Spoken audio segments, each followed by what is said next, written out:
Going. Today's Wednesday, October 16th. Uh,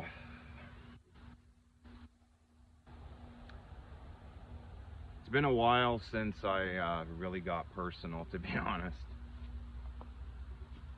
You know, a lot of my posts lately have been directed at the government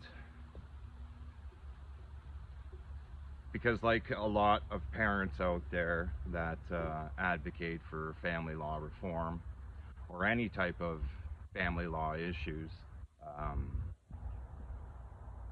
you're feeling actually what everybody else is feeling right now, but we've been feeling that the whole time. Um, I've been in this bullshit for 5 years now. It's been over 5 years. Uh, Today's 1,898 days since all of this bullshit started for me. So think about that for a minute. Just think about it.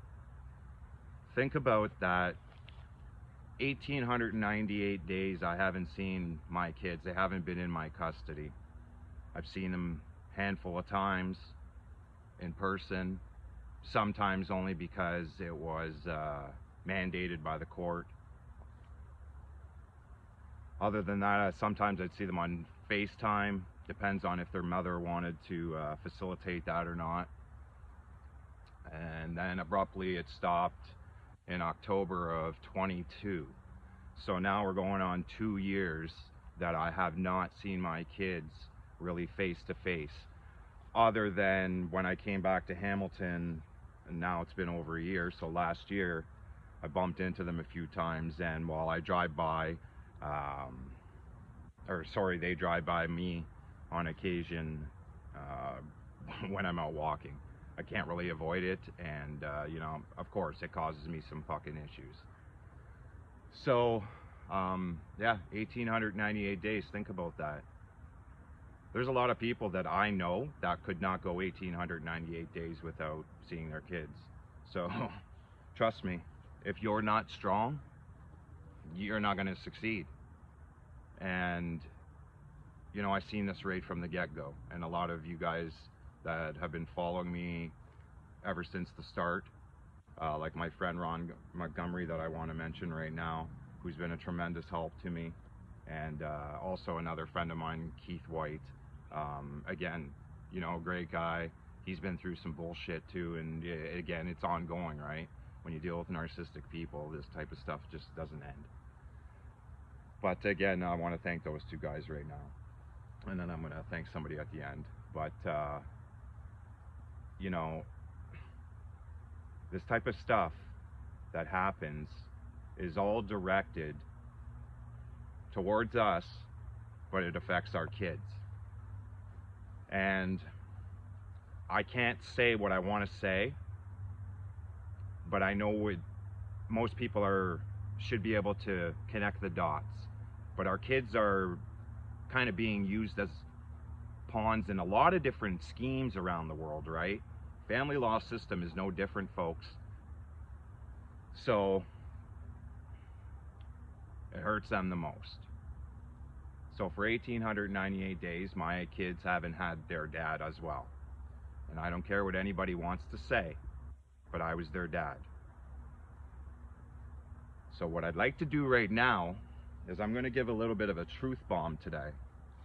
Because me and my buddy Keith, we've been talking about a lot of truth bombs lately. And, I'm really proud of him for stepping out of that zone that the society and the courts give everybody. Is that men, of course, are not allowed to talk about these things because the truth definitely will disrupt the narrative. So we're not allowed, and I'm not the type of person to only blame it on mothers, and everybody knows that, because I know personally men out there that do it. Was just talking with a friend of mine this morning who's out in Toronto dealing with a lot of this bullshit, and I knew because her ex-husband was following my page. So I did a little digging. Narcissistic to the core. But anyways, again, patterns, right? So, and it's a pattern with everything. Everything around the world has a pattern. So when you can start connecting the dots, and of course, well, I started as a family law advocate 5 years ago, and the stuff that's going around the world and why I really started the Unfiltered Truth, it all blends together. So now I just have to step out more and sacrifice a little bit more. But truth bomb today. The reason why that I have a lot of knowledge is because back in 2011 and 2012, so like the end of 2011 and 2012,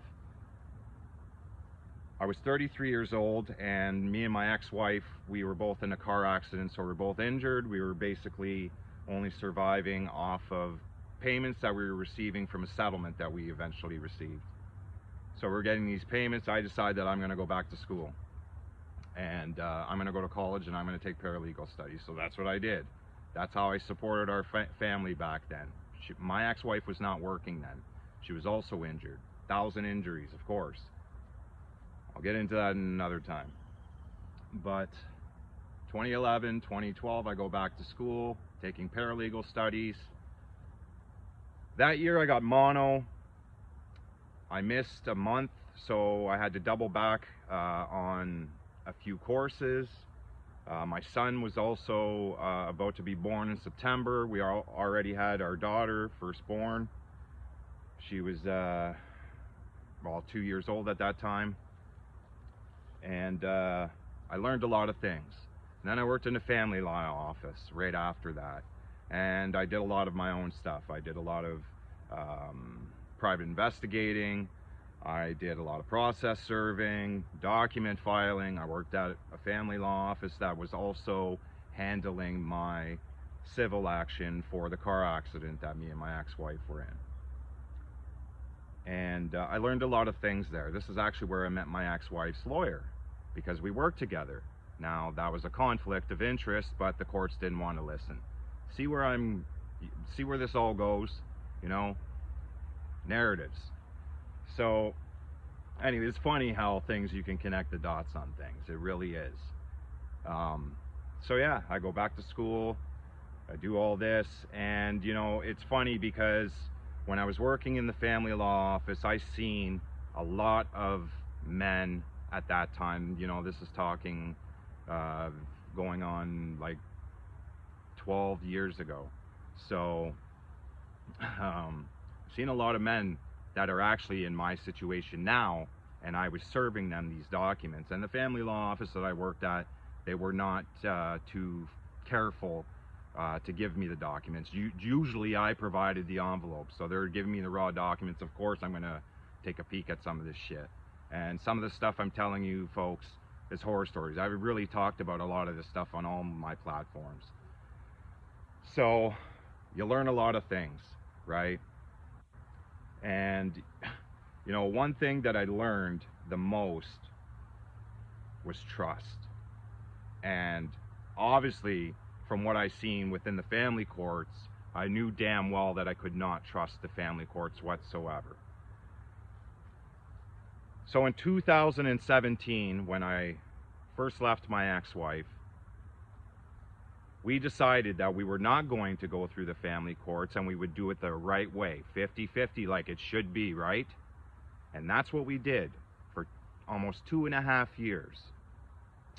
And like I've mentioned in a few past videos, but I'm just going to briefly mention it, in 2.5 years as being separated, and she'd be pretty pissed off in that 2.5 years, because we did try and work it out at one point, and I left her again because she never changed. And that's the way narcissists are, is that they don't change. So if you expect them to change, they're not going to. You're always going to be their victim. Like, you have to be that person that they control, and you become their victim. You do.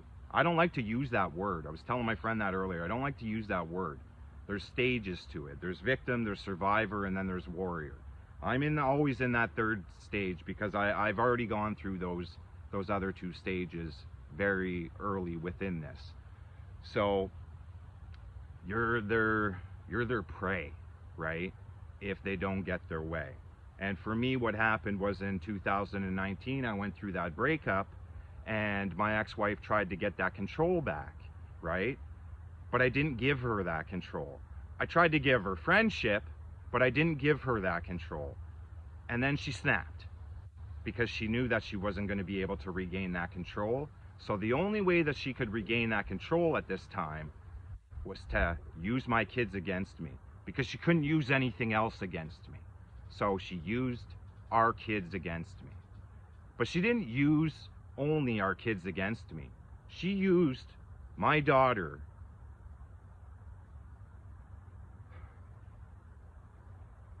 as a weapon. And for this, I can never, ever forgive her.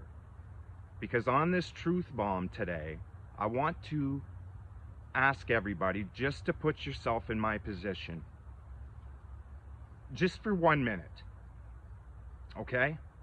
And I can't use all the words that I want to use because I know this video will get banned. But just please put yourself in my position. Just for a minute. Not even. But just for a brief second, even.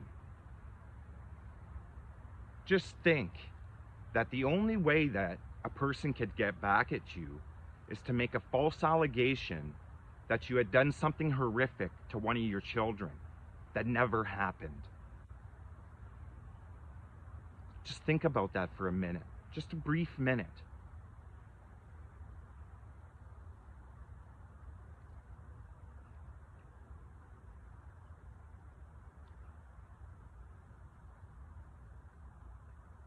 Now, so now that you've thought about it for that amount of time, I please ask that you don't judge me on the action that I decided to take for the last 1,898 days to try and fight for my kids and the truth, because it's the only thing that I can do. Because the court took that away from me, because even though I was exonerated, they use that I'm an advocate. And I am going to be aggressive because, like I said, I will never forgive that. So that everybody has now possibly put yourself in my position and chosen whatever action you wanted to take, nobody could ever judge on the action that I decided to take. Because for 1,898 days I fought, and I'm living in a tent. And it's cold right now. But I've already survived a winter, and now I'm going to have to possibly go through another winter, because the stuff, it doesn't end, right? Just like, again, the stuff that's going on within our world right now, it's not ending, right? So the only way that this stuff ever ends, because it's a constant cycle of narcissistic people that want control constantly, right? It won't end unless you continue to fight. And eventually, the tide will change. Because good always triumphs evil. Always. No matter what. So, that was hard. You know, before I did this video, I had really thought about a lot of the stuff that I was going to discuss. And I'm going to tell you right now, like I was way worse off than this video, and I'm glad. But again, please, folks, if we don't stand up to this stuff and protect our kids from all of it, it's not going to stop. So please, for my kids' sake, and for your kids' sakes, and for all of the future generations' kids' sakes, don't ever give up. Please. And my message to my kids on day 1,898 is that I'm not giving up. Ever. I love you. Welcome back. I apologize for getting emotional at the end. I did want to have a final message, and that was to my good friend, Canadian comedian, world-renowned Russell Peters. Russell, I don't know what to say, man, except thank you from the graces of God. Russell is one of the most down-to-earth people that you will ever meet. I don't care what anybody wants to say. And he proves it every single time by being a friend and being understanding. I appreciate your support, bro. I hope to see you in December in Toronto. I'm going to do my best to go and see that show in Toronto. Obviously, you know my situation, so... Oh, brother, maybe you're going to hook up a brother with tickets. I don't know, that's pushing it, but... Anyways, man, I appreciate it tremendously. I'm just trying to get out of this situation, like everyone knows. And it hasn't obviously been easy. You know, this last video that I just made has not been easy. But this is the unfiltered truth. So I thank everybody from the bottom of my heart. Honestly, I appreciate all of your support. Ron, Keith, Ben, there's so many people out there that, you know, have followed me since the beginning. Some people have been my friends for decades. I understand, you know, the way that our society is, and there's a lot of divide. But it's very important that you do have those no matter what people. So like I said earlier about my kids, I'm never giving up no matter what. You know, it's good friends like this that help make it a little bit easier and, you know, help you along the way. So I do appreciate it. You know, Russell donated to my previous GoFundMe a couple of times. One with this morning. I received another one this morning. So, you know, that's like it was obviously a positive thing. I've put out a lot of things. Hasn't been easy, but again, you know, that's my truth bomb for today. Again, I appreciate all the support. If you're new to my channel for truth, the unfiltered truth, like everybody says, smash that subscribe button there. Hit the notification bell. You'll receive notifications on my videos. Again, I'm homeless, so really, you know, I can only post videos every now and then. I try to do my best, like we all do. And have a good day, everybody. No matter what, don't give up.